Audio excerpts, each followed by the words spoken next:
يا أيها الذين آمنوا اتقوا الله وقولوا قولا سديدا يصلح لكم أعمالكم ويغفر لكم ذنوبكم ومن يطع الله ورسوله فقد فاز فوزا عظيما فإن أصدق الحديث كتاب الله وخير الهدي هدي محمد صلى الله عليه وسلم وشر الأمور محدثاتها وكل محدثة بدعة وكل بدعة ضلالة وكل ضلالة في النار. Jamaah kaum muslimah rahimani wa rahimakunallah, ibu-ibu, para akhwat dan ummahat yang semoga dirahmati oleh Allah Subhanahu wa taala. Alhamdulillah, kita panjatkan segala puja dan puji syukur kepada Allah atas segala nikmat yang Allah Subhanahu wa taala berikan kepada kita. Alhamdulillah, Allah berikan kita nikmat sehat, ibu-ibu sekalian, para ummahat, para akhwat. Gimana kabarnya? Sehat semua? Alhamdulillah. Maka itu merupakan nikmat yang agung yang Allah Subhanahu wa taala berikan. Demikian juga nikmat kesempatan sehingga ibu-ibu, para akhwat dapat hadir ke masjid ini dalam rangka ikhlas menuntut ilmu syar'i, menuntut ilmu agama. Ini juga nikmat dari Allah. Dan tak kalah penting, nikmat yang paling agung adalah nikmat Islam dan nikmat iman.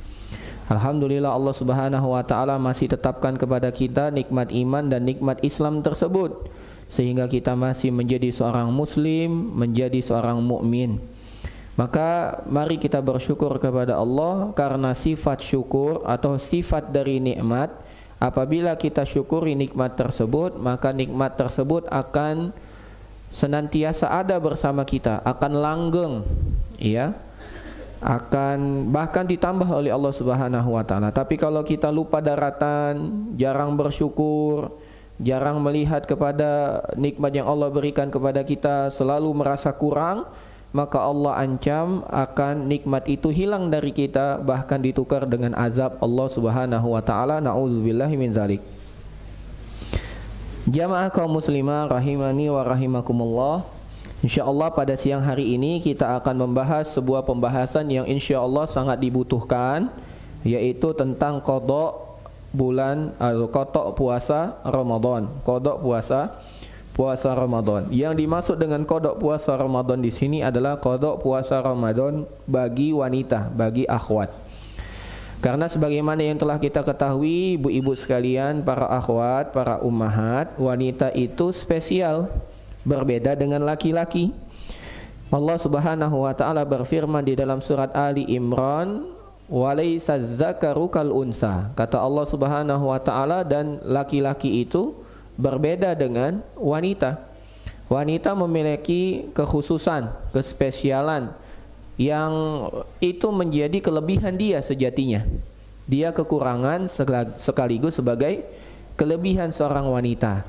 Maka penting kita siang hari ini akan membahas tentang suatu pembahasan yang insya Allah sangat bermanfaat, yaitu tentang qada puasa Ramadan bagi seorang muslimah.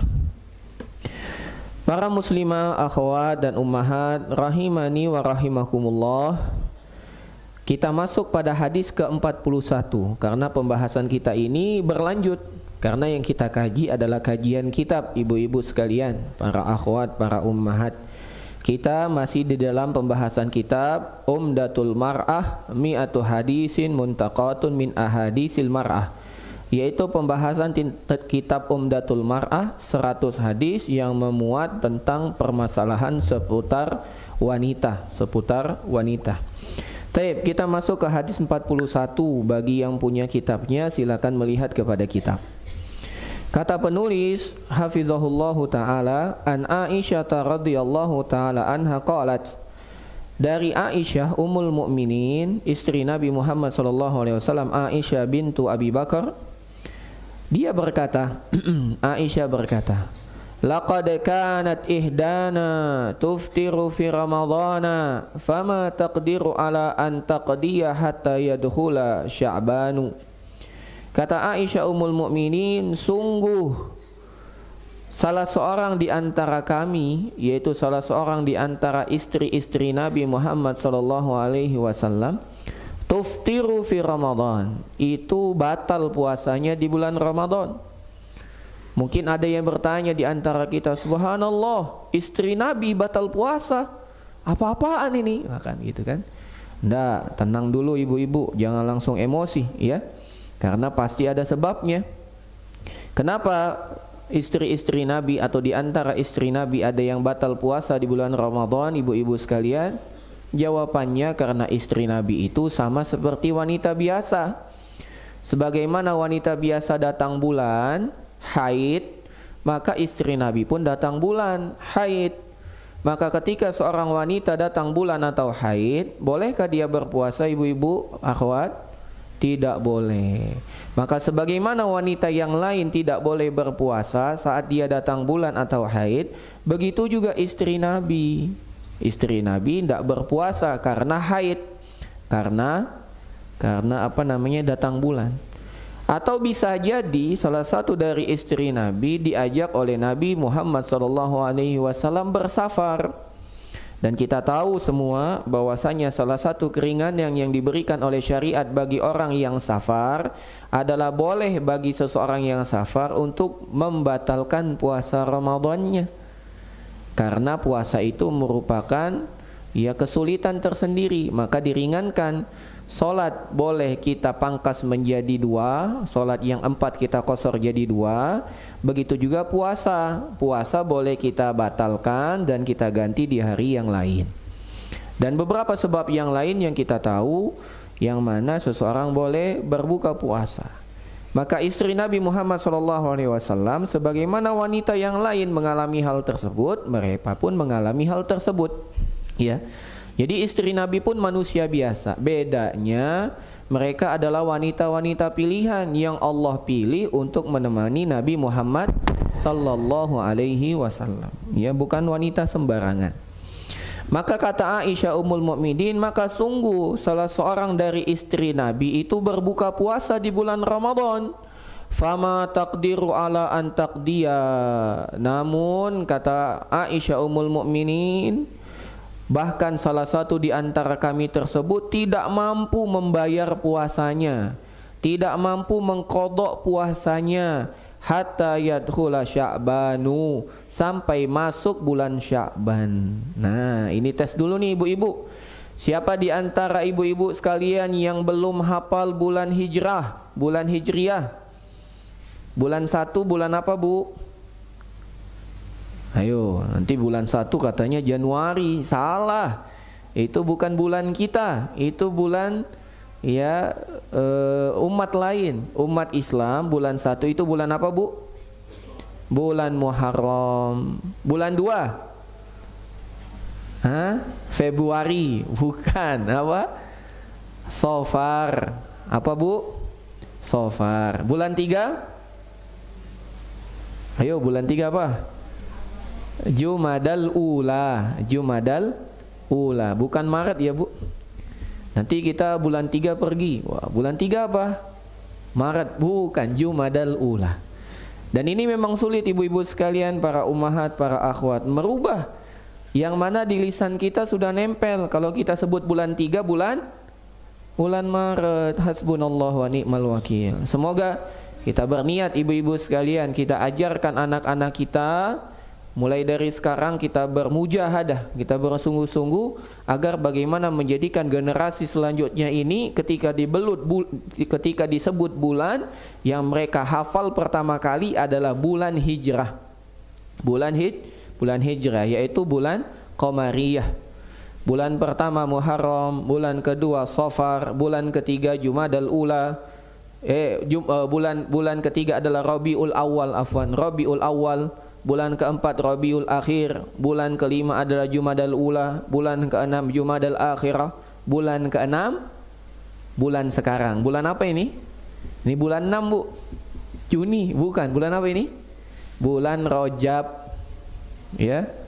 Bulan Rajab. Salah ngitung enggak? Bulan ke-7 ini, afwan. Muharram, Safar, Rabiul Awal, Rabiul Akhir, bulan 4. Jumadal Ula bulan 5, Jumadal Akhirah bulan 6. Berarti ini bulan 7. Bulan Rajab. Bulan 8 bulan Sya'ban, bulan 9 Ramadan, ya, bulan 10 Syawal, bulan 11 Zulqa'dah, bulan 12 Zulhijjah, ya. Jangan lupa kita hafalkan. Maka kata Aisyah Ummul Mukminin, maka salah seorang di antara kami tidak mampu membayar, mengqadha puasanya sampai datang bulan Sya'ban. Subhanallah. Ya berarti ini istri-istri Nabi ini ngapain aja ini? Ya ndak ada semangat ibadah berarti. Kalah berarti istri Nabi dengan anak. Masya Allah. Sabar Bu, sabar ya. Jangan gegabah. Mari kita teruskan dulu hadisnya. Kata Aisyah Ummul Mukminin, maka salah seorang di antara kami bahkan tidak mampu untuk melaksanakan membayar qadha puasa. Telah selesai bulan Ramadan, masuk bulan Syawal, kami tidak mampu berpuasa. Kemudian masuk bulan Zulqa'dah pun kami tak mampu membayar qadha puasa kami.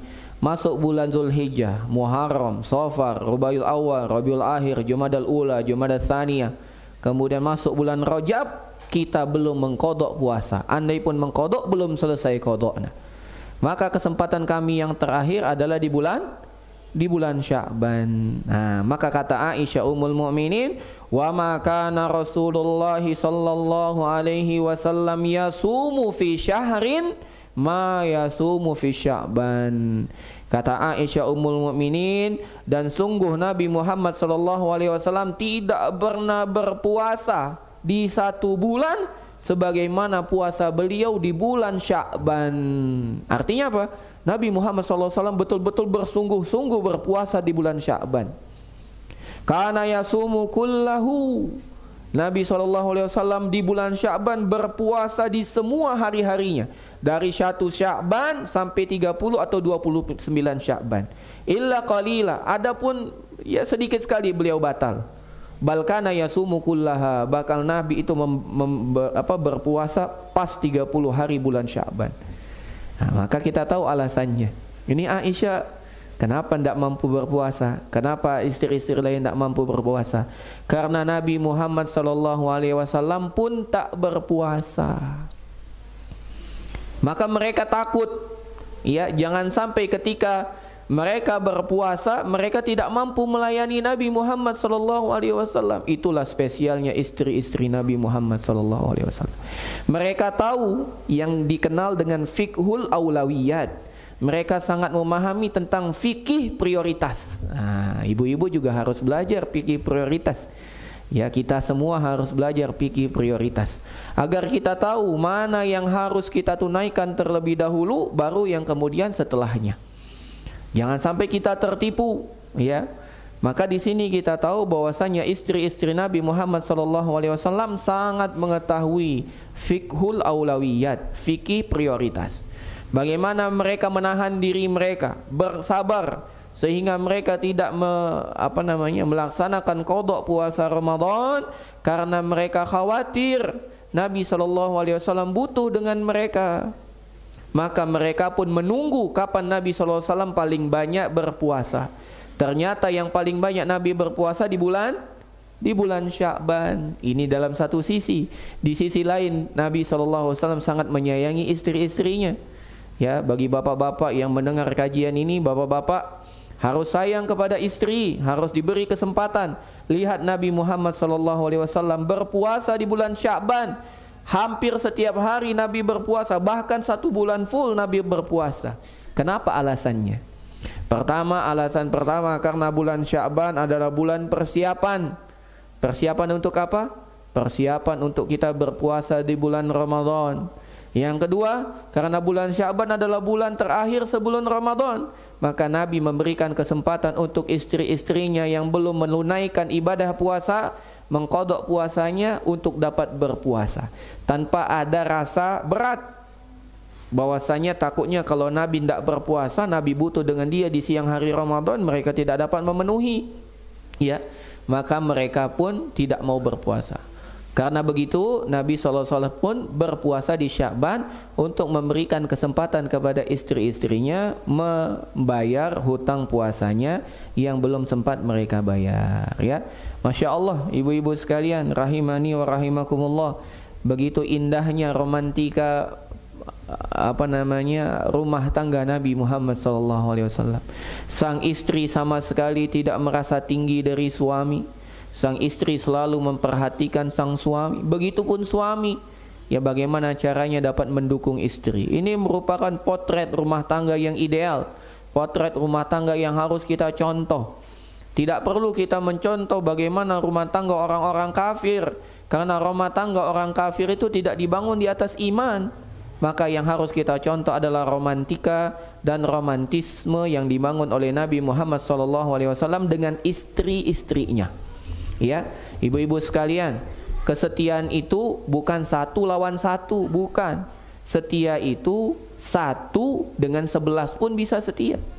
Karena Nabi Muhammad SAW memiliki 11 istri, walaupun yang hidup bersama beliau 9.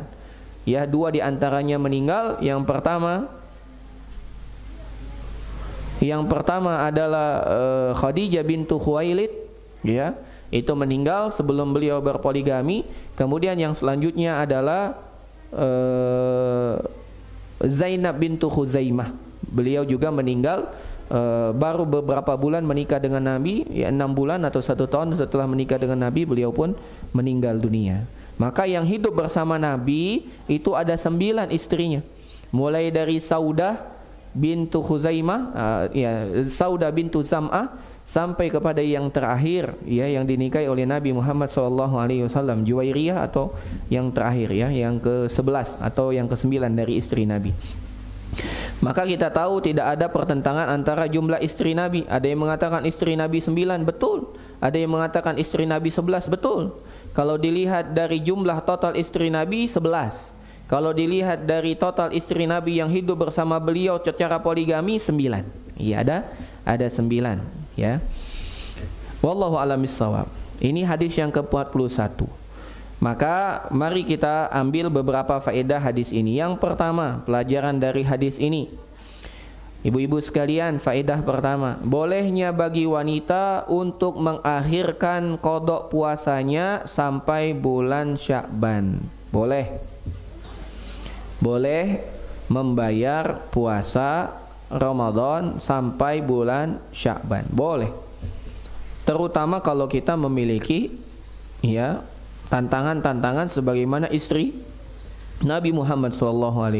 Boleh. Faedah yang kedua, alal mar'ati an tura'iya awqatal ihtiyaji zawjiha laha fala taqdi fiha siyamuha.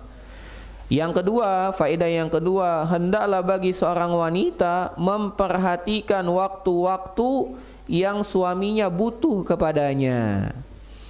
Maka pada waktu-waktu tersebut hendaklah dia tidak berpuasa, karena suaminya butuh dengan dia. Maka hendaklah dia tidak berpuasa di waktu-waktu tersebut. Sebagaimana istri-istri Nabi menunda mengqada puasanya karena mereka tahu Nabi SAW butuh dengan mereka. Yang ketiga, anna siyamal qada'i la yunqadu bi ghairi sababin syar'i. Bahwasannya qada puasa Ramadan ini tidak gugur kewajibannya, ya, tanpa sebab syar'i, ya, tidak gugur. Jadi walaupun istri-istri Nabi ini merupakan istri Nabi dan mereka belum membayar qada puasa karena melayani Nabi, masih tetap wajib ibu-ibu, ya, masih tetap wajib mengqada puasanya sampai di akhir bulan sebelum Ramadan, yaitu bulan Sya'ban. Jadi tidak ada mengatakan, wah saya terkendala, suami saya selalu meminta jatah kepada saya di siang hari, ya, sehingga saya tidak bisa berpuasa. Maka saya gugurlah bagi saya, tidak usah berpuasa, tidak mudah qada, ya. Saya bayar fidyah saja. Tidak begitu, ya. Tetap kita harus berusaha. Sebagaimana Aisyah Ummul Mukminin mengqada di bulan Sya'ban, ya. Jadi harus tenggang rasa dan tepo saliro. Bagaimana suami juga harus memperhatikan hutang-hutang puasa istri, istri juga harus memperhatikan kebutuhan-kebutuhan suami. Nah, adapun sebab yang menjadikan seseorang tidak usah membayar qada puasa, salah satunya al-ajzu, yaitu ketidakmampuan. Contohnya ada orang tua yang tidak mampu berpuasa, mengqada pun tidak mampu. Di bulan Ramadan aja dia tidak mampu mengqadanya, melaksanakannya, apalagi di lain bulan Ramadan. Maka di saat itu, saat dia betul-betul tidak mampu berpuasa, maka hendaklah dia membayar fidyah. Ya, membayar fidyah. Baik. Dan yang semisal dengan itu, misalnya ada orang yang sakit menahun yang menyebabkan dia tidak dapat berpuasa dan tidak diharapkan kesembuhannya, maka dia pun boleh untuk membayar fidyah, tidak usah qada. Pembahasan ini sudah dibahas di pembahasan puasa ya. Sekaligus ini sebagai faedah kajian kita siang hari ini sebagai pemanasan ibu-ibu. Karena tidak terasa puasa itu tinggal berapa ini? 15 tambah 30, berapa hari lagi? Tinggal 45 hari lagi ya. Ya, sekarang kita sudah di tanggal 15 bulan Rajab, tanggal 16, ya tidak kurang dari 40-an hari lagi kita akan berjumpa dengan Ramadan. Ya Allahumma sallimni ila Ramadan wa sallimni minhu mutaqabbala wa tasallamhu mutaqabbala. Ya Allah, sampaikanlah kepada kami bulan Ramadan. Nah, baik, yang ketiga dari fawaid atau faedah hadis ini anna siyamal qada, sudah tadi ya. Yang keempat sudah, yang tiga tadi sudah. Yang keempat, anna ta'khiral qada'i la yamna min siyami tatawwu walakinal aula taqdimal qada. Nah, yang keempat ini bahwasanya qada bulan Ramadan tidak menghalangi seseorang dari puasa sunnah. Artinya apa? Boleh bagi seseorang puasa sunnah walaupun dia belum menyelesaikan puasa Ramadan. Misal dia belum bisa membayar qada puasa, tapi di saat itu dia ingin misalnya ada puasa 9 Zulhijjah, hari Arafah. Ya, dia ingin puasa itu, ya, maka dia harus, karena tidak boleh menggabung dua niat, ya. Dengan puasa Arafah. Maka dia puasa Arafah boleh. Ya, walaupun dia belum melunasi hutang puasa. Atau puasa di tanggal 10 Muharram, boleh. Ya, boleh dia melakukan itu. Walaupun di sini ada khilaf para ulama tentang ini, terutama pada mendahulukan puasa Syawal sebelum Ramadan. Ini perselisihan para ulamanya cukup kuat ya tentang itu. Tapi insyaallah ya, menurut penulis di sini yang lebih kuat adalah bolehnya kita berpuasa sunnah walaupun belum menyelesaikan puasa qada. Walaupun yang terbaik ini boleh. Kalau ditanya yang terbaik ibu, ya jelas mendahulukan yang wajib daripada yang sunnah. Jadi kalau ditanya boleh, tapi kalau ditanya yang mana yang lebih utama, tentunya menyelesaikan puasa qada dahulu. Yang kelima, anna hadzal fi'la waqa'a aidan min ummahatil mu'minin wa laysa an Aisyah faqat. Perkara ini bukan hanya menimpa Aisyah, tapi hal ini berlaku umum kepada istri-istri Nabi yang lain.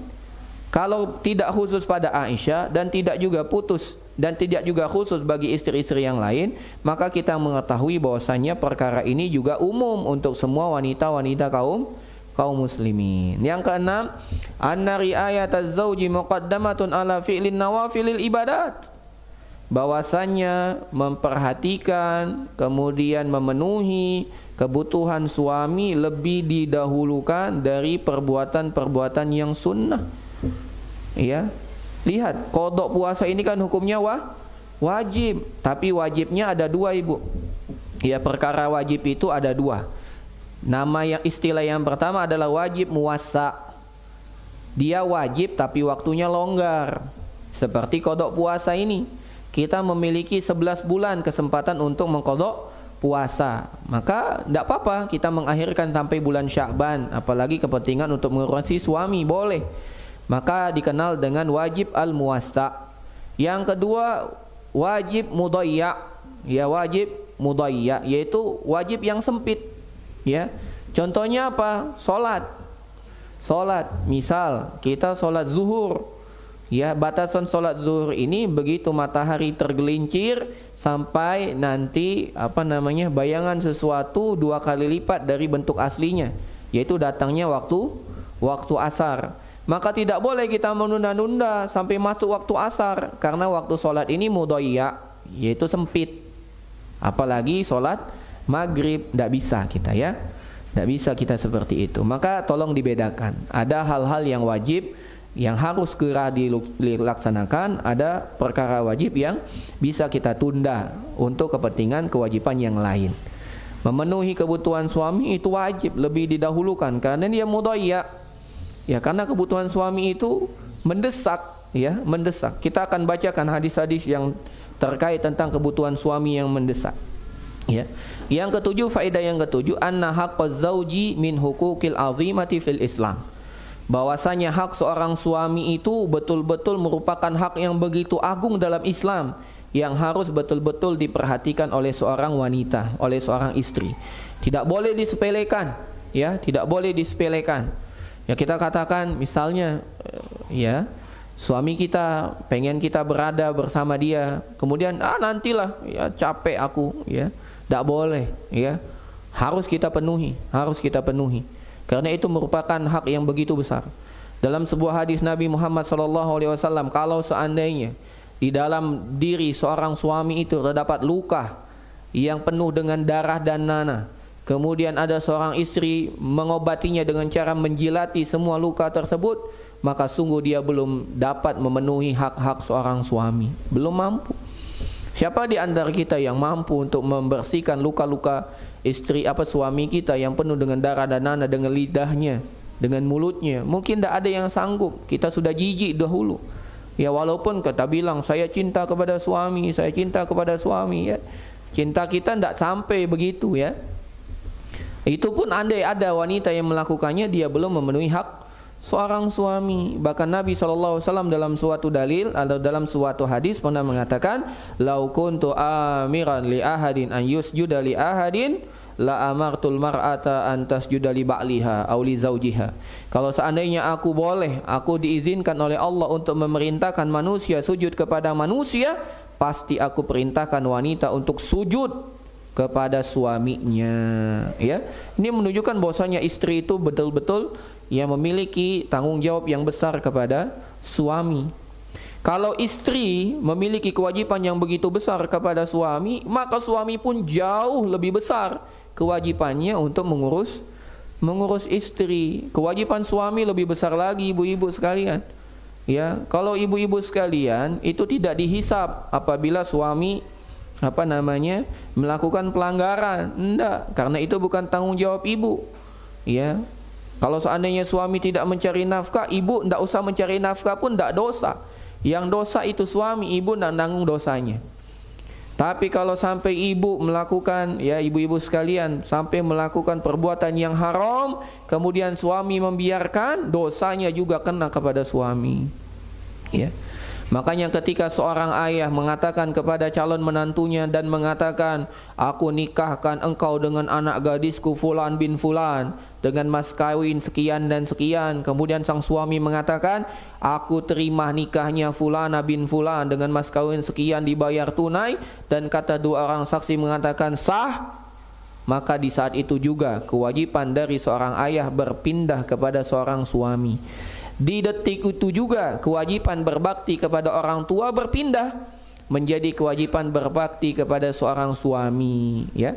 Dan ini harus kita perhatikan. Taib, ana akan bacakan beberapa hadis yang menunjukkan atas besarnya hak seorang suami. Hadis yang pertama yang akan ana baca diriwayatkan oleh Imam Al-Bukhari dalam kitab sahihnya, dalam hadis nomor 4793 dari sahabat Abu Hurairah radhiyallahu taala anhu. Kata Nabi Muhammad sallallahu alaihi wasallam, la tasumul mar'atu wa ba'luha syahidun illa biiznihi. Tidak boleh bagi wanita itu berpuasa sedangkan suaminya ada di sampingnya, kecuali dia minta izin kepada suaminya terlebih dahulu. Hadis yang pertama. Hadis yang kedua sama dari Abu Hurairah radhiyallahu taala anhu. Dia mengatakan dari Nabi Muhammad sallallahu alaihi wasallam pernah bersabda, "Idza da'a ar-rajulu imra'atahu ila firashihi fa'abat an taji'a la'anat hal malaikatu hatta tusbih." Kata Nabi Muhammad sallallahu alaihi wasallam, jika seorang laki-laki, seorang suami memanggil istrinya menuju ranjang, menuju kasur, ya, ini merupakan ibarat untuk melakukan hubungan suami istri. Ketika suaminya meminta kepada istrinya untuk berhubungan badan dengan dia, kemudian sang istri menolak, maka malaikat pun akan melaknat istri tersebut sampai tiba waktu subuh. Ya, ini luar biasa, besar sekali ya ancamannya. La'anat hal malaikatu hatta tusbih. Ya, malaikat akan melaknatnya sampai tiba waktu subuh. Ustaz, tapi kan kami capek, kami ini cari nafkah. Ya, pertanyaannya, cari nafkah apa hukumnya bagi ibu-ibu? Wajib? Tidak. Tidak wajib. Hukum mencari nafkah tidak wajib. Wajib itu bagi suami. Sedangkan memenuhi panggilan suami apa hukumnya? Wajib. Maka kalau seandainya ibu-ibu merasa capek sehingga tidak dapat melayani suami dengan baik, ya sudah, itu yang harus dipilih. Ya berhenti atau mencari pekerjaan yang tidak menyibukkan dan melelahkan sehingga tidak dapat memenuhi hak suami. Ya, jangan sampai tertipu. Kita sibuk untuk mencari hal yang itu bukan kewajiban, bahkan mungkin itu bukan suatu hal yang sunnah, bahkan itu merupakan perkara yang mubah. Kemudian dengan perkara yang mubah tersebut kita batalkan atau kita telantarkan kewajiban-kewajiban kita, maka kita telah tertipu. Ya. Kemudian kita baca hadis yang ketiga dari Abu Hurairah radhiyallahu taala anhu, dari Abu Hurairah juga, dia berkata bahwasanya Nabi SAW pernah bersabda, "Idza batat al-mar'atu muhajiratan firasya zawjiha la'anat hal malaikatu hatta tarji'a." Jika ada seorang wanita bermalam namun dia tidak mau tidur di kasur suaminya, ya, maka dia akan dilaknat oleh malaikat sampai wanita tersebut kembali ke kasur suaminya. Ya, subhanallah, ini hak yang begitu agung, ya, hak yang begitu agung, ya. Maka dari tiga hadis ini kita tahu bahwasanya hak seorang suami besar sekali bagi seorang istri, ya. Bahkan dalam hadis riwayat yang lain dikatakan, jika seorang istri dipanggil oleh seorang suami, ya, dan suaminya ada keperluan dengan dia, ini merupakan kiasan, yaitu untuk berhubungan suami istri, sedangkan sang istri sedang berada di dapur bersama kompornya, ya, bersama pancinya, maka hendaklah dia tinggalkan kompor tersebut dan dia datang menemui suami, ya. Jadi luar biasa, begitulah sakingnya gitu, ya, sakingnya begitu. Nanti gosong Ustadz, ya tinggal dimatikan, apa susahnya? Wah, nggak enak lagi masaknya Ustadz. Ya sudah, katakan, sang suami ini lagi masak, tanggung. Mau sekarang apa tunggu dulu? Ya sekarang. Ya resikonya nanti makannya nggak enak. Nggak apa-apa. Ya sudah, dia sudah ridho, kita laksanakan. Sami'na wa ata'na. Karena Nabi SAW bersabda, "Unzuri aina anti minhu." Lihat di mana posisi kamu wahai istri di mata suamimu.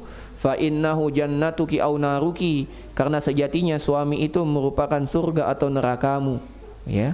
Maka ya seakan-akan ini suami saya menggebu-gebu sekali. Alhamdulillah ibu-ibu, suami kita menggebu-gebu dengan kita. Coba menggebu-gebu dengan orang lain, ya mungkin kita akan lebih uring-uringan lagi. Maka bersyukurlah ketika suami kita menggebu-gebu dengan kita, ya, bersemangat dengan kita, bersyukur. Ya, banyak-banyak kita bersyukur kepada Allah. Jangan malah merasa risih. Kalau kita risih, kita tidak bersyukur. Tadi di awal telah kita sebutkan, kalau kita tak pandai bersyukur, nikmat itu akan Allah rubah. Bukan hanya tidak mendapat nikmat, bahkan dirubah menjadi azab. Maka ketika suami kita masih sangat hangat dengan kita, masih sangat bersemangat dengan kita, walaupun kita telah meninggal 15-20 tahun, bersyukur. Itu nikmat yang mungkin orang lain berharap nikmat itu ada pada dia, ya. Makanya harus pandai bersyukur. Taib. Kita lanjutkan ke hadis yang ke-42. Hadis ke-42. Setelah kita membahas tentang puasa, kita lanjut kepada bab iktikaf. Nah, ini kita masuk bab iktikaf. Dari Aisyah radhiyallahu taala anha, dia mengatakan, Anan Nabiyya sallallahu alaihi wasallam kana ya'takiful ashral awakhir min Ramadan. Kata Aisyah Ummul Mukminin, dahulu Nabi Muhammad sallallahu alaihi wasallam selalu beriktikaf di 10 hari terakhir bulan Ramadan. Hatta tawaffahullah, sampai beliau diwafatkan oleh Allah Subhanahu wa taala. Dalam riwayat yang lain, kata Aisyah Ummul Mukminin, bahkan di tahun terakhir beliau hidup, beliau beriktikaf 20 hari. Beriktikaf 20 hari. Kemudian Aisyah mengatakan summa takafa azwajuhu min ba'dihi. Kemudian istri-istri beliau pun beriktikaf mengikuti beliau setelah beliau wafat. Setelah beliau wafat. Ya. Sebelum kita jelaskan hadis ini, sebenarnya ada cerita yang menarik, ya. Dahulu Nabi Muhammad SAW pernah beriktikaf di awal Ramadan, 10 hari pertama Ramadan. Beliau beriktikaf. Kemudian beliau juga pernah beriktikaf di 10 hari kedua Ramadan. Kemudian beliau beriktikaf juga di 10 hari terakhir bulan Ramadan. Ketika Allah Subhanahu wa taala mengilhamkan, mewahyukan kepada beliau bahwasanya Lailatul Qadar itu ada di 10 hari terakhir Ramadan, maka beliau pun selalu beriktikaf di 10 hari terakhir Ramadan. Karena dahulu Lailatul Qadar itu berpindah-pindah, di awal, di tengah, di akhir, sampai Allah mengatakan dia di akhir. Maka Nabi Muhammad SAW pun beriktikaf di akhir Ramadan di 10 hari terakhir. Pernah juga karena beliau ada uzur, beliau tidak mampu beriktikaf 10 hari terakhir Ramadan, maka beliau pun mengqadha iktikafnya di bulan Syawal. Beliau pun beriktikaf di bulan Syawal selama 10 hari. Nah, dalam hadis yang lain dikatakan apa sih sebabnya sehingga Nabi waktu itu tidak sampai beriktikaf 10 hari. Kenapa? Ternyata ada kisahnya, ibu-ibu, ya. Karena Nabi SAW itu beriktikaf, maka salah satu istri Nabi pun minta izin kepada Nabi untuk beriktikaf. Maka Nabi SAW pun mengizinkan istri yang satu ini beriktikaf. Maka iktikafnya wanita itu di dalam tempat khusus untuk dia, ada bilik, ya, bahasanya apalah, bilik lah yang ditutup, sehingga dia bisa fokus ibadah di sana, tidak terganggu dengan penglihatan orang lain. Beriktikaf di sana khusus. Maka Nabi SAW pun beriktikaf dan istrinya pun beriktikaf. Iktikafnya suami istri bukan dalam rangka dia untuk saling bermesraan, tidak boleh. Karena ketika beriktikaf tidak dilarang untuk yang seperti itu. Ya, kata Allah Subhanahu wa taala, tidak boleh kita menggauli istri kita sedangkan kita wa antum aqifuna fil masajid. Jangan kalian mendekati istri kalian sedangkan kalian sedang beriktikaf di masjid. Enggak, bukan begitu. Jadi Nabi beriktikaf, istri Nabi beriktikaf, fokus masing-masing. Nabi beribadah dengan fokus ibadahnya sendiri, istrinya beribadah dengan fokus ibadahnya sendiri. Namun namanya punya banyak istri, ibu-ibu sekalian, ya. Melihat satu istri beriktikaf, kira-kira istri yang lain pengen ikutan enggak? Pasti pengen ikutan. Maka ketika Nabi keluar dari bilik beliau, beliau pun kaget. Di masjid sudah banyak sekali bilik-bilik, ya. Nabi bertanya, apa ini? Ya, kata para sahabat, ini istri-istri engkau ya Rasulullah, ya. Maka mendengar itu Nabi SAW mengatakan, yuk kita pulang, sudah, tidak usah itikaf ini, ya. Sesungguhnya kalian ini melakukan itikaf bukan karena betul-betul ingin itikaf, tapi ingin saling lomba-lombaan, ya. Maka di tahun itu, di Ramadan itu, Nabi SAW tidak beriktikaf, menenangkan istri-istrinya, ya. Maka Nabi SAW pun membayarnya di bulan Syawal. Dan sejak itu istri-istri Nabi tidak diizinkan oleh Nabi beriktikaf, ya. Jadi bagi seorang suami boleh melarang istrinya beriktikaf, sebagaimana seorang suami boleh mengizinkan istrinya untuk beriktikaf. Kalau dilihat ada sesuatu mudarat, jangan. Ketika Nabi melihat istri-istrinya semua beriktikaf, wah ini pengen saingan ini, bukan niat ibadah ini. Maka Nabi batalkan, tidak boleh, cabut semua izinnya, sehingga tidak ada yang beriktikaf saat itu. Namun setelah Nabi SAW wafat, maka tidak ada lagi cemburu-cemburuan. Suaminya sudah meninggal, maka perasaan mereka pun sama. Maka semua di antara istri-istri Nabi pun beriktikaf. Di sini istri-istri Nabi tahu alasan kenapa Nabi melarang istrinya beriktikaf saat itu, ya. Jadi ketika sebab itu hilang, ya, ini yang disebut dengan illah. Ketika illah itu hilang, nanti ketika ibu-ibu belajar fikih itu namanya illah, ada illah. Belajar usul fikih itu nadanya illah. Nah, ketika illah itu kalau lebih mudah kita sebutkan sebab lah sesuatu itu dilarang atau dibolehkan atau diperintahkan. Ketika illah itu hilang, maka perkara itu menjadi boleh lagi dan istri-istri Nabi beriktikaf setelahnya, ya. Berkata kaidah mengatakan al-hukmu yaduru baina illatihi wujudan wa adama. Hukum itu berputar, ya, terkait ilahnya, baik dia ada ataupun tidak. Kalau ada ilah boleh, kalau tidak ada ilahnya tidak boleh, begitu, ya. Wallahu a'lam bishawab. Maka kita ambil faedah dari hadis ini. Yang pertama, bolehnya iktikaf bagi seorang wanita di masjid. Karena tidaklah disebut iktikaf kalau bukan di masjid. Saya mau iktikaf Ustaz. Di mana ibu? Di kamar rumah. Oh, itu bukan iktikaf, itu namanya ya berdiam diri di rumah, bukan iktikaf. Karena salah satu syarat iktikaf adalah di masjid. Dan ini boleh. Boleh ya. Tapi bolehnya ini penuh dengan syarat. Salah satu syaratnya adalah izin dari suami, dan yang kedua amnul fitnah, aman dari fitnah. Kalau ibu-ibu beriktikaf malah jadi fitnah, ya, laki-laki malah ngintipin ibu-ibu, ya ini bahaya, jangan. Maka tidak boleh, ini mudarat, ya, jangan. Tapi kalau memang tempat iktikafnya di masjid yang luas misalnya, ada memang tempat terpisah di atas lantai 2 misalnya untuk akhwat, lantai 1 untuk ikhwan, dan di kamar mandinya ada khusus untuk akhwat, maka boleh, la ba'sa bihi, ya. Sebagaimana di Masjidil Haram wanita-wanita beriktikaf, sebagaimana di Masjidil Haram, di Masjidin Nabawi, semua kaum muslimin muslimah berlomba-lomba untuk beriktikaf. Dan wallahi demi Allah, ya, wanita-wanita yang beriktikaf di bulan Ramadan sama sekali tidak kalah dengan semangat para laki-laki. Bahkan mungkin mengalahkan semangat laki-laki. Subhanallah, dari tilawahnya, dari solat sunnahnya, dari sedekahnya, ya. Beberapa ya, teman ya melihat ada wanita-wanita ketika beriktikaf itu sedekahnya luar biasa. Dia panggil tukang sapu. Karena di Masjidil Haram itu, Bu, ada tukang sapu laki-laki, ada tukang sapu perempuan, ada. Itu dipanggil sama ibu-ibu yang itikaf itu, dikasih sedekah, subhanallah. Semua dipanggil, dibagi-bagikan. Makanan dibagi-bagikan, subhanallah.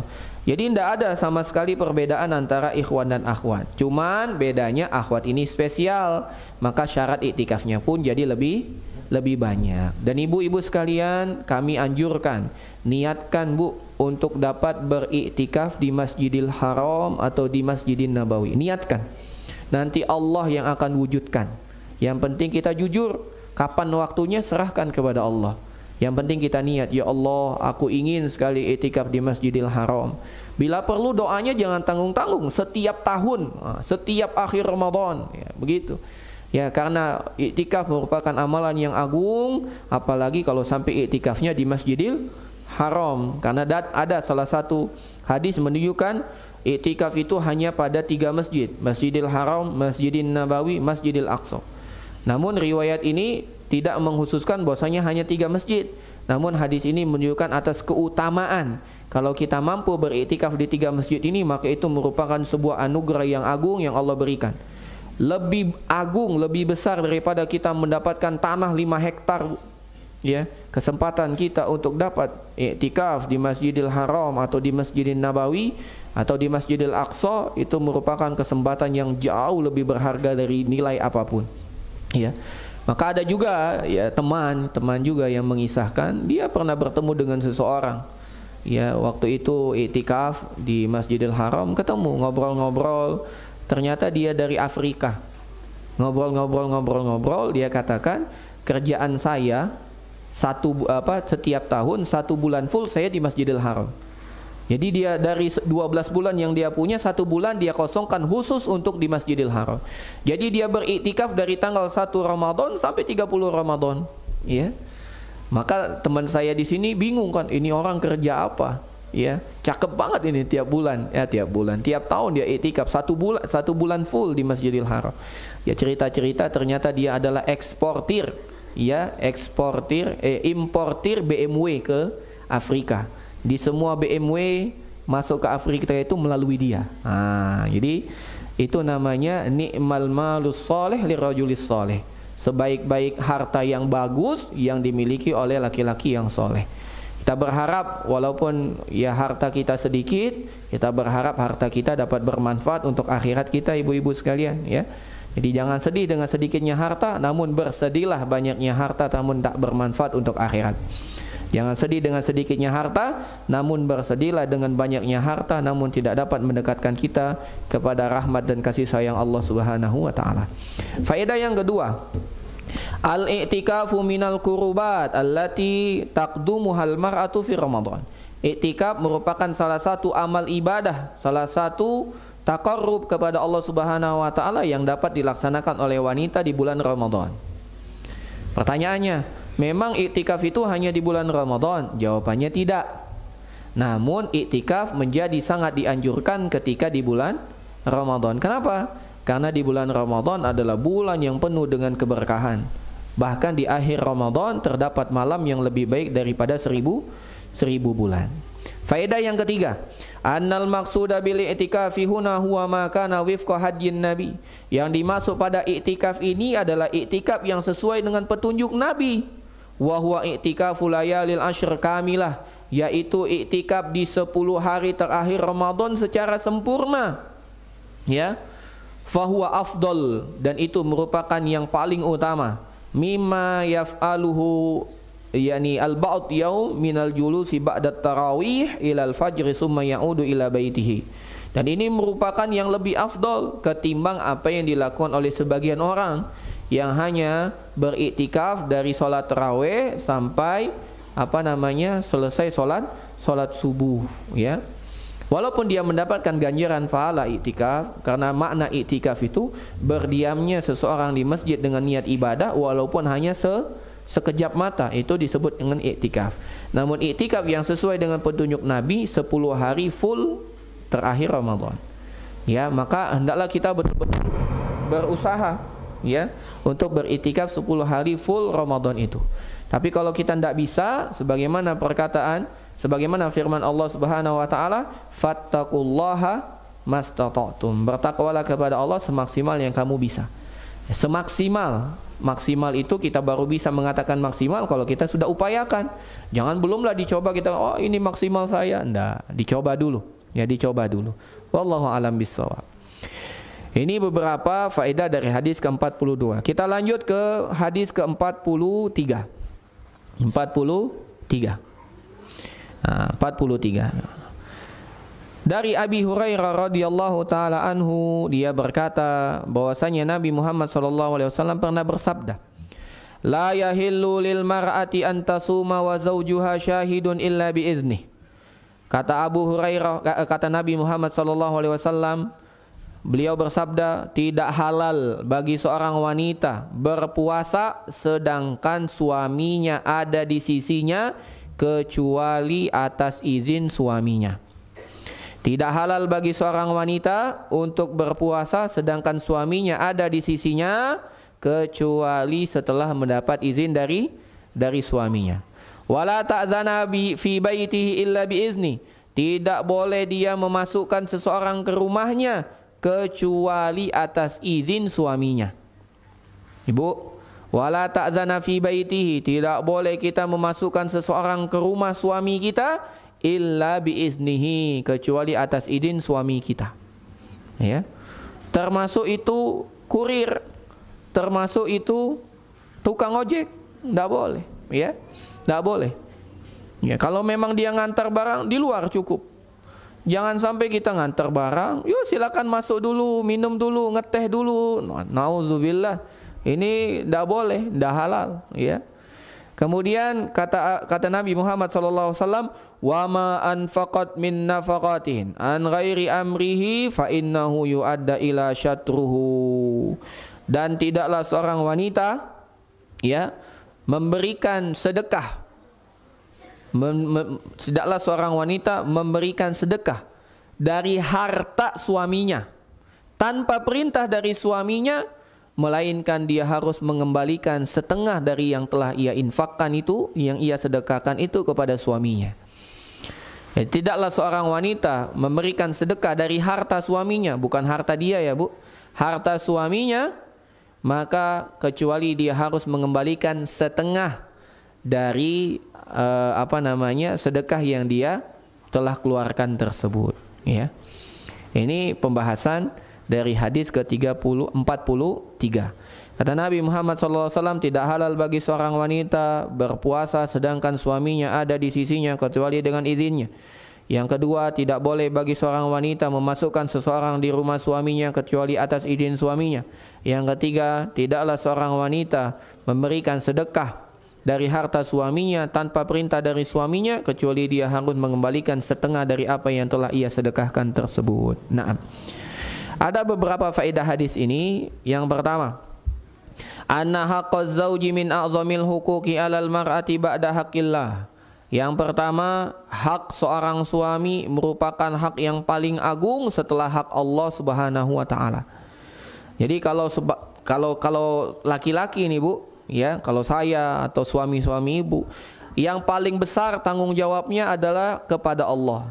Kemudian yang kedua kepada ibunya, kepada orang tuanya. Itu kalau laki-laki. Tapi kalau perempuan yang sudah menikah, urutannya maka bukan yang kedua orang tua lagi. Yang kedua adalah suami. Yang kedua adalah suami. Maka hak seorang suami itu sangat besar yang harus ditunaikan oleh seorang istri setelah hak Allah Subhanahu wa taala. Yang kedua, faedah hadis ini annal mar'ata ba'da zawaji laisa laha mutlaqul hurriyah fit tasarrufatil lati laha alaqatu zawjiha. Yang kedua, sejatinya seorang wanita setelah dia menikah bukan berarti dia bebas melakukan apapun yang dia mau. Ya. Jadi memang wanita itu tidak ada kata bebas. Kenapa? Karena wanita itu spesial. Karena agama ini sangat mencintai seorang wanita. Maka dijaga dengan penjagaan yang luar biasa.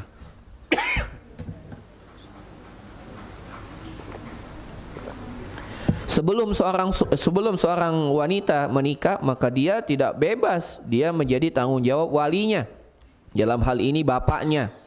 Kalau bapaknya sudah tiada, maka tanggung jawab dari kakak tertuanya. Kalau tidak ada berarti sama adiknya. Kalau tidak ada sama kakeknya. Dan seterusnya. Sebagaimana perwalian yang kita paham dalam Islam.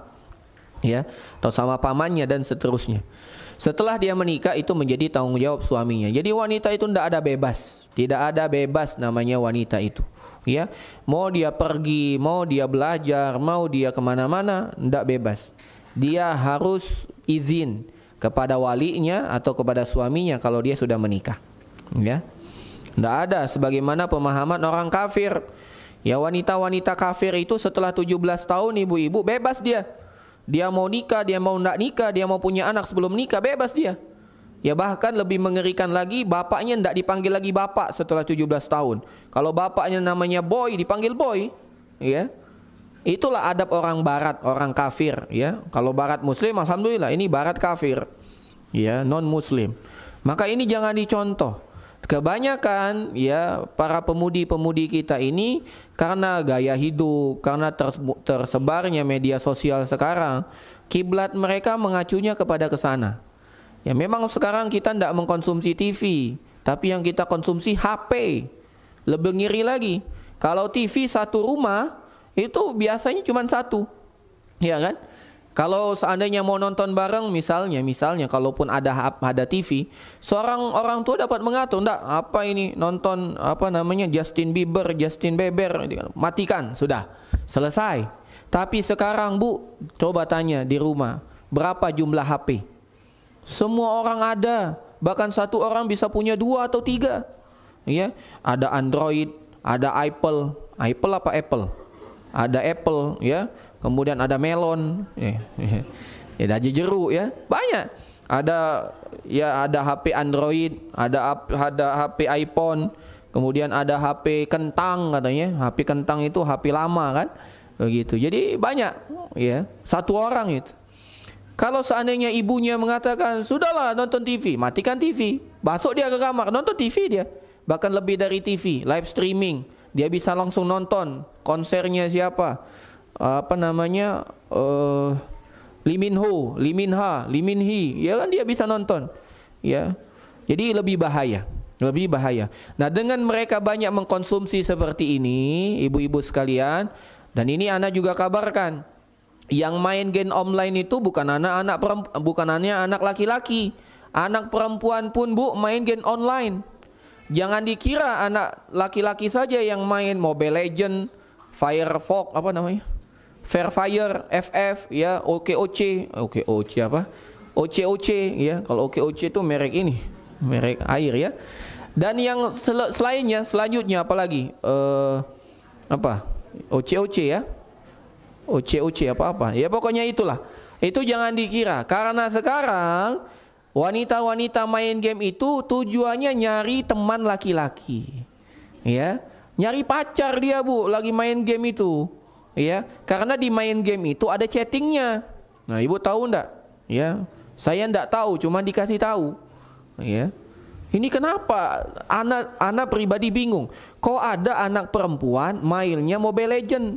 Yang mana Mobile Legend tuh berantem, pukul-pukulan, itu enggak masuk. Kalau seandainya mainnya main Barbie, main boneka, masuk akal lah. Ya, main apa Tetris itu masuk akal masih. Tapi kalau dia main berantem-berantem, terus pukul-pukul, itu tidak masuk di akal. Ternyata yang dicari oleh anak gadis itu adalah laki-laki tampan. Ya, karena game online itu bisa langsung nampilkan wajah, ada chattingnya. Wah, ini ganteng, ini itu. Akhirnya kenalan. Disitulah mereka, ya, apa namanya, jadian, ya, bubaran atau apa namanya, ya, pacaran intinya begitu. Maka hati-hati. Jadi dicek, ibu-ibu sekalian, itu kewajiban ibu-ibu juga. Karena kata Nabi Muhammad SAW, wanita itu merupakan pemimpin di rumah suaminya. Maka diatur, termasuk anak-anaknya, dia lihat cek HP anak kita itu, dicek. Siapa mengatakan, oh ini privasi saya, ndak ada, anak itu tanggung jawab kita, dibuka, Bu.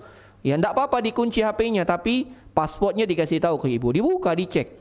Malam-malam dicek. Jangan HP suami yang ibu cek, HP anak, ya. HP ibu dicek oleh suami, gitu, ya, dicek. Oh ini salah, ini enggak, ini hapus, uninstall, ini hubungan apa, ya, kasih tahu, ya. Jadi itulah kewajiban kita. Maka yang betul adalah wanita itu tidak ada bebas. Kalau ada orang mengatakan wanita itu bebas, maka dia telah keliru dengan kekeliruan yang sangat fatal. Yang ketiga dari faedah hadis ini, annal mar'ata la yajuzu laha an tasuma tatawwu idza kana zawjuha hadiran fil balad illa ba'da isti'zanan khassan aw aman. Maka seorang wanita tidak boleh baginya untuk berpuasa. Puasa di sini adalah puasa sunnah. Kalau puasa Ramadan, maksudnya di bulan Ramadan, maka dia tidak usah izin. Mas, saya mau puasa Ramadan ya besok. Besok itu 1 Ramadan, ya tidak usah izin. Bahkan kalau suaminya melarang harus dimaksiati. Karena kata Nabi Muhammad SAW, la ta'ata li makhlukin fi maksiatil khaliq. Tidak ada ketaatan kepada makhluk dalam hal bermaksiat kepada Allah Sang Khaliq. Ya, maka yang dimaksud di sini adalah puasa-puasa selain bulan Ramadan. Maka dia harus izin kepada suaminya. Dan izinnya itu bisa izin yang umum atau izin yang khusus. Ya, kita tanya. Misalnya, Mas, saya besok mau puasa, boleh? Boleh. Itu izin yang khusus atau izin yang umum. Mas, kalau ada puasa-puasa sunnah Senin Kemis, kemudian Ayyamul Bid, kemudian puasa Muharram, puasa Dzulhijjah, saya izin ya puasa, boleh. Maka saat dia berpuasa tidak usah izin lagi, sudah, karena itu izin yang umum. Izin yang umum. Kalau suaminya komplain misalnya, kamu kok puasa? Saya sudah izin. Oh iya, saya lupa. Ya lanjutkan. Tapi kalau kata suaminya, enggak, saya lagi butuh sama kamu, ya sudah, batalkan.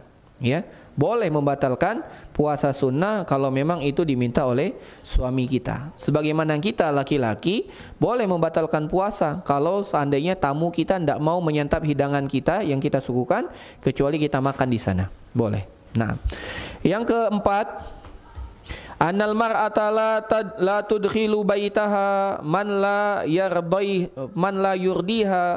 yurdihi zauj. Sesungguhnya wanita tidak boleh memasukkan seseorang ke rumahnya orang-orang yang tidak diridhoi oleh suaminya. Ya, kalau dia memang tahu orang ini tidak disukai oleh suaminya, maka jangan dimasukkan. Contohnya, ada seorang tetangga misalnya. Tetangga ini memang sukanya memang mengumpat. Dan suami tahu, misalnya sang istri mengatakan, Mas, fulan itu ngomongnya begini, kata, wah tidak boleh, itu makan bangkai, ya, makan bangkai saudara, gibah, tidak boleh. Ya, nanti kalau dia mau datang ke rumah jangan, tidak boleh. Itu kamu cari alasan, ya, jangan sampai bohong, nggak boleh masukkan. Kemudian kita tetap masukkan, nah, maka itu dosa, tidak boleh.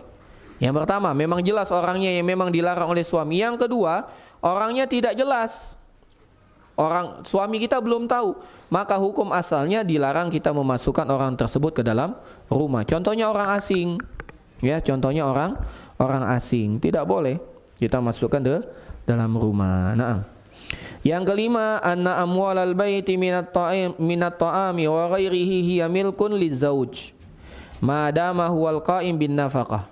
Sesungguhnya semua harta yang ada di rumah, baik itu makanan ataupun perkakas ataupun uang, itu merupakan harta milik suami, dengan syarat suaminya yang mencari nafkah. Tapi kalau bukan suaminya mencari nafkah, maka itu bukan harta suami. Dalam Islam itu sudah, sejatinya dalam Islam tidak ada harta gono gini. Kenapa? Karena sejak awal itu sudah jelas, ini harta suami, istri, ini harta istri. Jadi ibu-ibu sekalian jangan merasa tidak enak, ya gabung aja lah. Enggak, bedakan, ini harta suami, ini harta istri. Kalau ini harta suami, ibu tidak boleh bebas memberikan atau membelanjakan harta ini, harus izin kepada suami.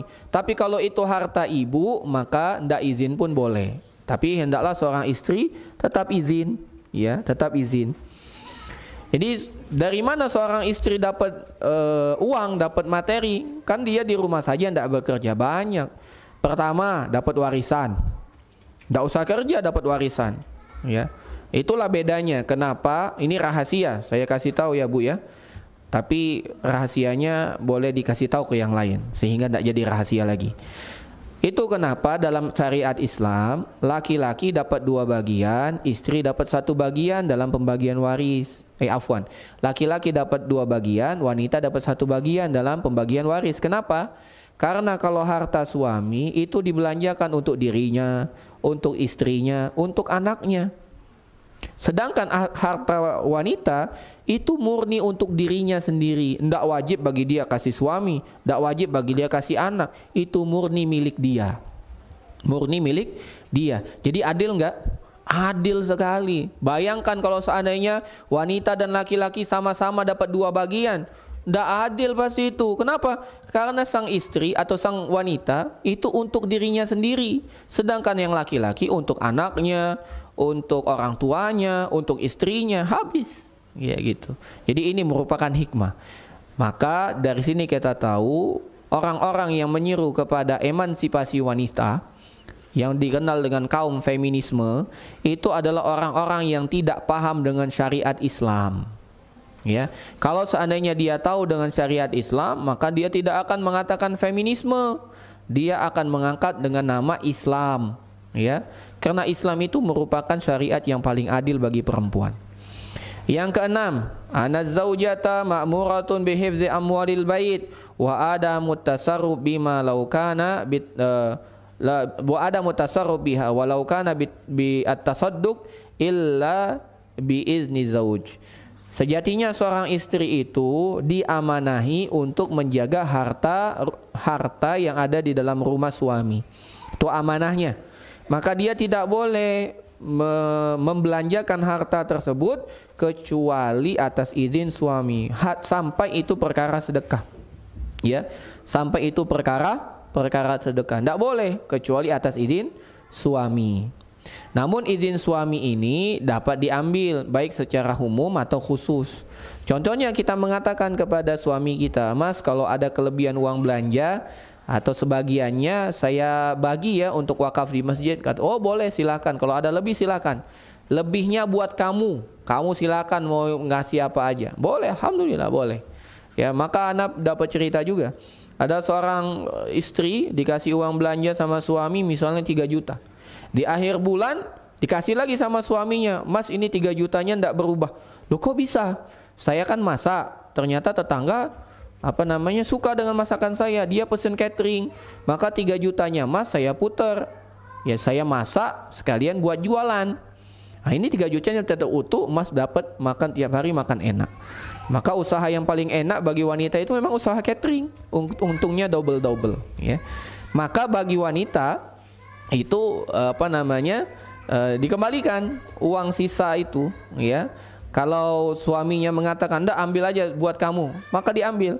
Atau suaminya mengatakan, "Oh 3 juta ya, ini kan usaha kamu, aku berarti pemilik modal, kamu usahanya, ya sudah, kamu 70%, saya 40%, ambil 2 juta untuk kamu, 1 juta untukku." Boleh, boleh.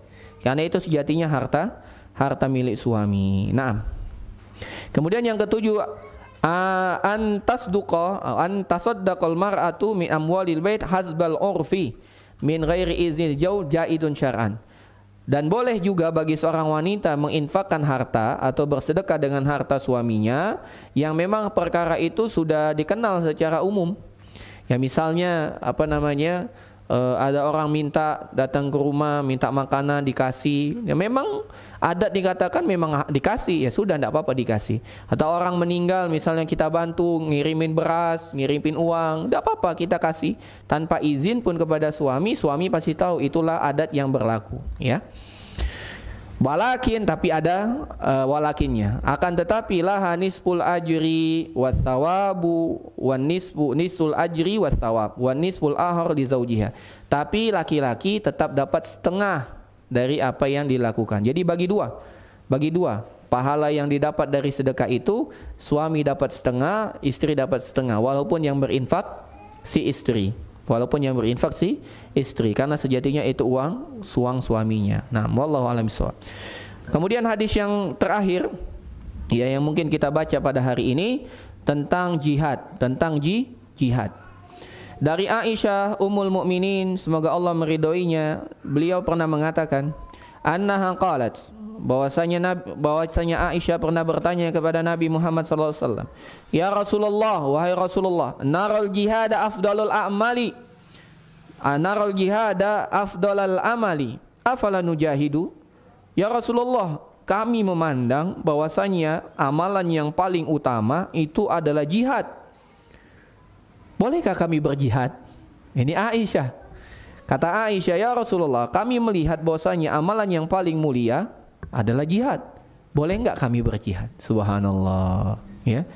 Di mana kita dibandingkan dengan semangat para muslimah dahulu, ibu-ibu sekalian. Ya, bagaimana makanya kalau kita belajar tentang sirah ya Aisyah, ya doakanlah dia. Semoga kita semua panjang umur. Kalau seandainya kita telah hatamkan kitab ini, mungkin kita akan bahas tentang kajian tentang kisah-kisah istri Nabi Muhammad SAW. Ini penting kita pelajari. Bagaimana Aisyah? Aisyah itu sadar bahwasanya beliau Allah takdirkan tidak memiliki anak. Tapi takdir dia tidak memiliki anak tidak menjadikan Aisyah patah arang, tidak menjadikan Aisyah bermuram durja. Ia tiap hari mengeluh dan menangis bersedih, tidak. Bahkan Aisyah mengatakan amalan di sisi Allah bukan hanya mengurus anak. Memang mengurus anak adalah pahala yang luar biasa. Itu juga jihad. Tapi dia tahu bukan hanya itu. Allah memberikan amalan yang begitu banyak. Makanya Aisyah berusaha amalan apa yang bisa dilakukan, termasuk berjihad. Itu semangat, Bu. Ibu-ibu sekalian, para akhwat, kalau kita diuji oleh Allah sehingga kita tidak memiliki apa yang dimiliki oleh wanita-wanita yang lain, maka ungguli wanita yang lain dengan sesuatu yang wanita lain tidak mampu dia lakukan. Ya, misalnya kita memiliki paras yang tidak begitu mempesona misalnya di hadapan suami kita, maka kita ungguli wanita-wanita yang memiliki paras yang lebih mempesona dari kita dengan apa? Dengan akhlak, dengan pelayanan, dengan kesabaran, dengan keagungan dan kesantunan ucapan kita di hadapan suami. Yakin kecantikan itu lebih dicintai oleh suami daripada paras dan wajah. Begitu juga kalau kita memang tidak mampu untuk bisa memasak dengan masakan yang enak, namun kita dapat memijit dengan pijitan yang luar biasa, maka kita ungguli wanita-wanita yang lain dengan apa? Dengan servis yang lebih baik. Kita bisa mijit, kita bisa menyenangkan hati suami. Jadi jangan fokus kepada kekurangan, tapi fokuslah kepada kelebihan yang Allah berikan kepada kita. Kalau kita melihat satu gelas berisi air setengah, jangan lihat dengan bagian kosongnya, tapi lihat kita sudah punya setengah isinya. Ya, ini judul kajian. Bagi yang mau lihat kajiannya Ustaz Syafiq. Setengah isi, setengah kosong. Ya, jadi jangan lihat kepada kekurangan, lihat kepada kelebihan yang Allah Subhanahu Wa Taala berikan kepada kita. Lantas Nabi Muhammad SAW mengatakan, tidak. Kalian tidak wajib berjihad, wahai wanita, wahai Aisyah. Lakinnal afdalal jihad hajjun mabrur. Kata Nabi Muhammad SAW, bukan. Bagi wanita yang paling utama bukan jihad, tapi yang paling utama bagi wanita itu adalah haji mabrur. Haji. Jadi jihadnya wanita adalah haji mabrur. Tapi tahu nggak bapak-bapak, ibu-ibu sekalian, para akhwat, para ummahat, tahu nggak? Setelah hadis ini, Aisyah tetap memohon izin kepada Nabi untuk ikut berperang. Makanya dikisahkan bahwasanya Aisyah Ummul Mukminin ikut dalam perang Badar dan beliau menjadi orang yang mengambilkan air bagi para tentara kaum muslimin. Ini Aisyah Ummul Mukminin. Ya, maka hendaklah wanita-wanita kaum muslimah cemburu dengan semangatnya Aisyah. Dengan sifat cemburu tersebut, mereka akan bersemangat sebagaimana semangatnya Aisyah Ummul Mukminin. Istri Nabi tidak menjadikan dia berongkang-ongkang kaki, bersantai ria, tidak. Bahkan dengan gelar yaitu istri dari seorang Rasul, dia lebih bersemangat untuk beramal. Ya, karena dia tahu menyandang gelar Ummul Mukminin itu merupakan kesempatan yang luar biasa. Allah akan memberikan pahala 2 kali lipat dari amalan pahala wanita yang lain. Karena dia adalah wanita kaum mukmin, karena dia adalah ibunda dari kaum mukminin, maka pahalanya 2 kali lipat daripada pahala wanita yang biasa. Jadi jihadnya wanita yang paling utama adalah berhaji mabrur. Ada beberapa faedah hadis. Yang pertama, jihad di jalan Allah merupakan amalan yang paling utama secara umum. Ini paling utama. Yang kedua, namun tidak diwajibkan bagi perempuan. Bahkan yang paling utama bagi perempuan adalah haji mabrur. Ya. Yang paling utama bagi perempuan adalah haji mabrur. Tidak diwajibkan bagi wanita untuk berjihad di jalan Allah. Bahkan yang wajib adalah haji mabrur.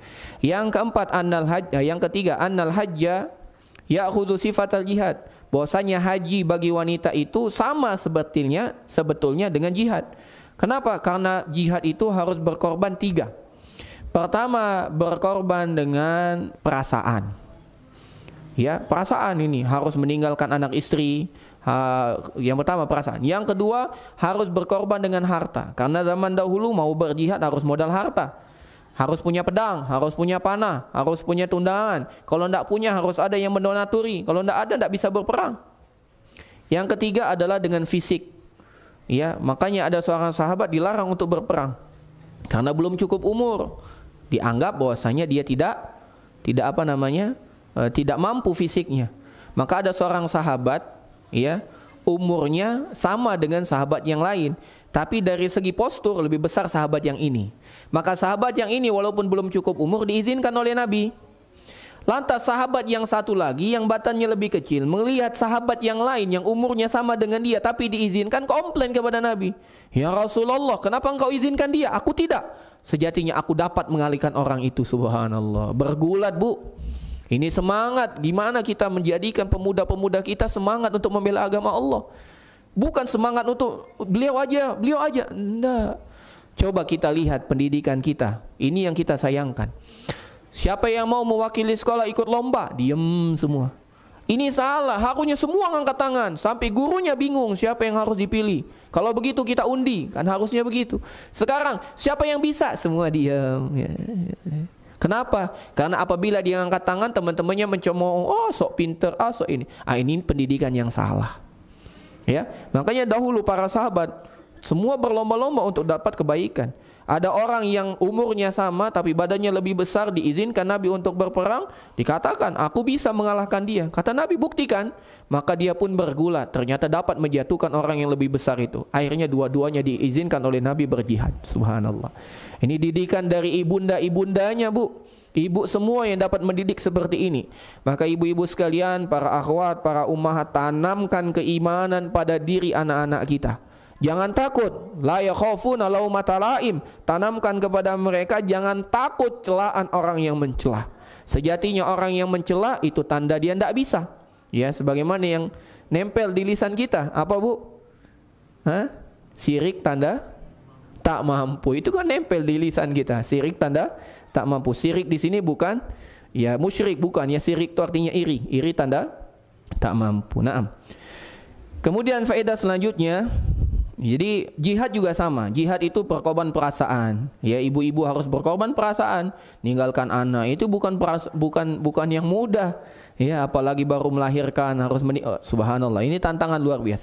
Demikian juga harta, demikian juga dengan fisik. Maka bagi wanita haji mabrur itu merupakan sama utamanya dengan jihad fisabilillah bagi laki-laki. Yang kelima atau yang keempat, anna ada al hajil mabrur dalilun alal qudrati ala mujahadatin nafsi fisabilillah. ketika seorang wanita mampu melaksanakan haji mabrur dengan segala macam tantangan yang harus wanita lewati, maka itu tanda dia telah berjihad bersama dirinya sendiri. Ini jihad.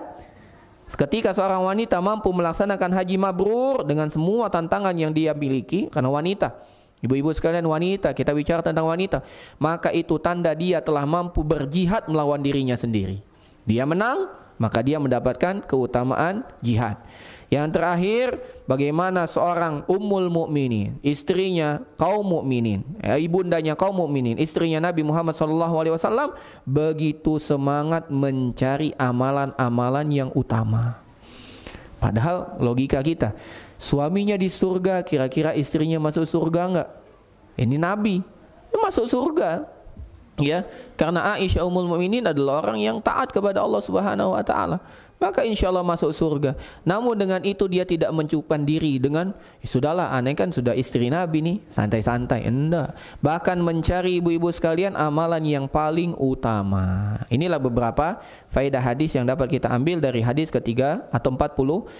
Insya Allah pada pertemuan bulan depan kita akan membahas tentang manasik haji seorang wanita. Manasik haji seorang wanita. Sampai di sini dahulu. Wassallallahu ala nabiyina Muhammadin wa ala alihi washabihi ajmain. Jika ada pertanyaan kami persilakan. Falyatafaddal mashkura.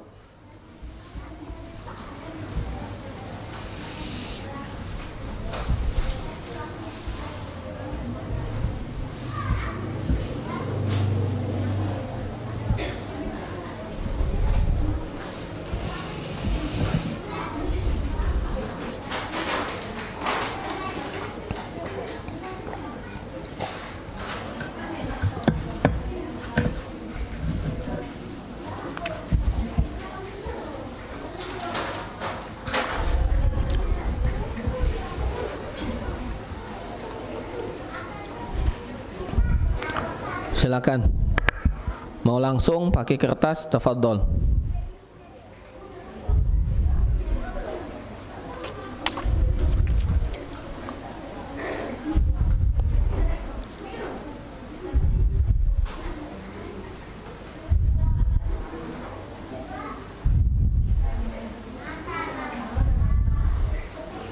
Tidak ada? Bu, ada nggak, Bu? Kalau tidak ada kita tutup. Ada?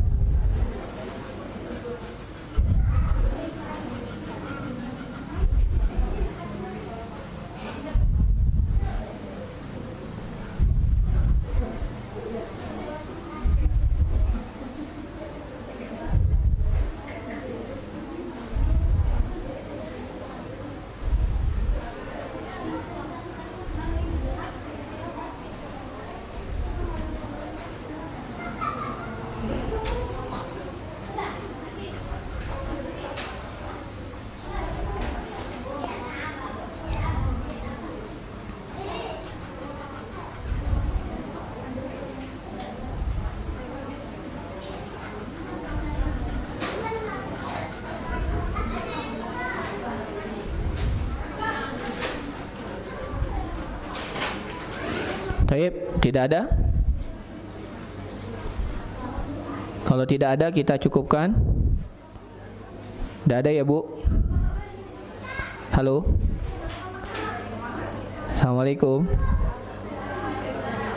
Ada enggak? Ada.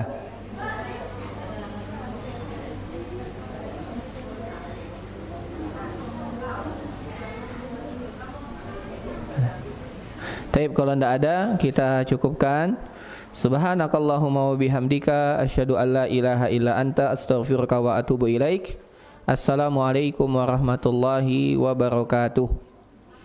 Semoga Allah Subhanahu wa taala berikan kita kemudahan. Kemudian untuk istiqomah, kemudian